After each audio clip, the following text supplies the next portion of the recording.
we've learned the principle of placing the blade in the water, taking the stroke. Now it's a question of doing the biomechanics, moving the body in the right sort of order. And the only reason that is necessary, well, there are lots of reasons for the perfectionist, but there's a practical reason why you have to do it in a certain order. Because if I was in a gym, you'd sort of see me doing something like this with the handle, that's the way people do it in the gym, and it's convenient and it's simple. But the thing is, if you lift up your handle, you're going to hit the water if it's got a blade in it. So there are certain aspects of control and order which are sequencing, which are necessary when we're rowing. So I'm going to start off without a handle, for good reason. So if we imagine that we're at the beginning of the stroke, so let's just call this the beginning of the stroke. I'm not too sure it is the beginning of the stroke. Let's start here. So we've got the blade out of the water, and then we're going to put it in the water by just lifting up to this point here. Okay. Now from this point, as we have understood, the handle is going to come straight back. Okay. So we're going to hold the handle like this, and we're going to use our legs at this point because they're strong.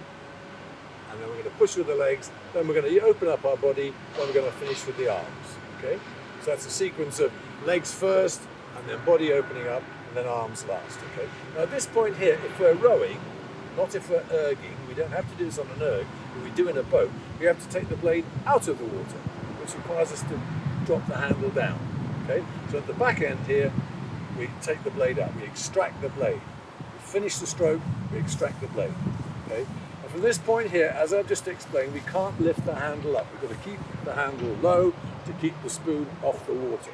So we lead away, get ourselves into position here, and then we come up the slide and we place the blade again. So that's the sequence. We've got legs, then we've got body, then we've got arms, then we have arms, then we have body, and then we have legs and place. So it's pushing with the legs, the body, and the arms. Now this little movement here, if I stopped, again thinking about the boat, if I stopped pulling here, the handle would still move because the boat's moving.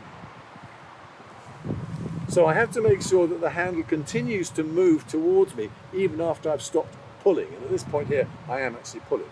So at some point here, I stop actually pulling, so the resistance stops, and then the handle still moves as I take the blade out. It's not a vertical movement on the water, in a real boat.